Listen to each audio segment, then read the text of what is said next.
Modi media, गोदी media या स्वतंत्र पत्रकारिता, विदेशी मीडिया से लेकर भारतीय स्टूडियो तक बड़ा टकराव। नमस्कार। आज की कहानी सिर्फ एक बयान की नहीं है। आज की कहानी है मीडिया की ताकत, राजनीति के नैरेटिव और लोकतंत्र के उस संघर्ष की जो आज भारत ही नहीं बल्कि पूरी दुनिया में दिखाई दे रहा है। अमेरिका के digital media network the young Turks के शो में एंकर अना कस्पेरियन ने भारत के प्रधानमंत्री नरेंद्र मोदी को लेकर तीखी टिप्पणी की। उन्होंने भारत की राजनीति, लोकतंत्र और सरकार की नीतियों पर सवाल उठाए। बस यहीं से सोशल मीडिया पर बहस शुरू हो गई। कुछ लोग बोले यह भारत के खिलाफ विदेशी मीडिया का नैरेटिव है, कुछ लोग बोले यह लोकतंत्र में सामान्य आलोचना है, और कुछ ने कहा असल कहानी विदेशी मीडिया की नहीं, भारत के अपने मीडिया की है। गोदी मीडिया शब्द कैसे आया?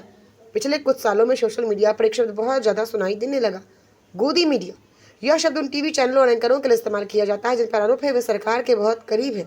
हालांकि यह शब्द आधिकारिक नहीं है, लेकिन सोशल मीडिया पर बहस का एक बड़ा हिस्सा बन चुका है। आलोचक कहते हैं देश के कुछ बड़े चैनल सरकार की नीतियों की आलोचना कम करते हैं और सरकार के पक्ष को ज़्यादा दिखाते हैं, लेकिन दूसरी ओर सरकार के समर्थक कहते हैं यह सब एक राजनीतिक आरोप है और मीडिया के खिलाफ अभियान चलाया जा रहा है। बड़े एंकर और बड़ी बहस। भारत के टीवी स्टूडियो में कई बड़े एंकर हैं, जैसे अर्नब गोस्वामी जिनकी डिबेट तेज और आक्रामक अंदाज के लिए जानी जाती है, फिर सुधीर चौधरी जो अपने विश्लेषण और लंबे मोनोलॉग के लिए प्रसिद्ध हैं, और नविका कुमार जो कई बड़े राजनीतिक डिबेट शो होस्ट करती हैं। इन एंकरों के शो में अक्सर राष्ट्रवाद, सुरक्षा, राजनीति और विपक्ष पर तीखी बहस होती है, लेकिन आलोचक कहते हैं जब सवाल सीधे प्रधानमंत्री नरेंद्र मोदी या फिर सरकार की नीतियों पर आते हैं तो बहस का रुख ही बदल जाता है। मोदी सरकार के समर्थकों की दलील अब दूसरी तरफ भी कहानी है। मोदी सरकार के समर्थक कहते हैं भारत में मीडिया पूरी तरह स्वतंत्र है। अगर ऐसा नहीं होता तो सरकार की आलोचना करने वाले चैनल, अखबार और यूट्यूब चैनल कैसे चलते?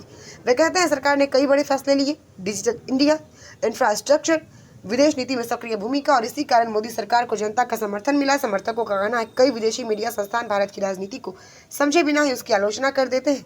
विरोधियों की दलील, लेकिन आलोचक इससे सहमत नहीं है। वे कहते हैं भारत में मीडिया पर आर्थिक और राजनीतिक दबाव बढ़ा है।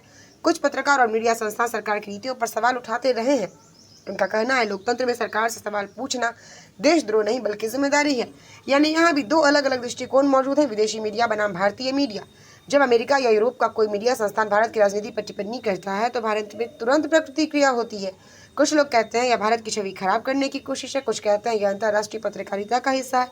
लेकिन एक बात साफ है, आज मीडिया सिर्फ खबर नहीं दिखाता, मीडिया नैरेटिव बनाता है। असली लड़ाई नैरेटिव की आज की दुनिया में सबसे बड़ा युद्ध हथियारों से नहीं, सूचना से लड़ा जा रहा है। जिसके पास सूचना है उसके पास शक्ति है, और जो सूचना को नियंत्रित करता है वह लोगों की सोच को भी प्रभावित कर सकता है। यही कारण है आज मीडिया की भूमिका पहले से कहीं ज़्यादा महत्वपूर्ण हो गई है। सोशल मीडिया ने बदल दिया खेल। आज से 15 साल पहले टीवी चैनल तय करते थे देश में कौन सा मुद्दा चलेगा, लेकिन आज सोशल मीडिया ने समीकरण ही बदल दिए। अब हर व्यक्ति के हाथ में मोबाइल है। अब जनता सिर्फ दर्शक नहीं रही, जनता सवाल पूछती है, वीडियो बनाती है और अपनी राय भी देती है।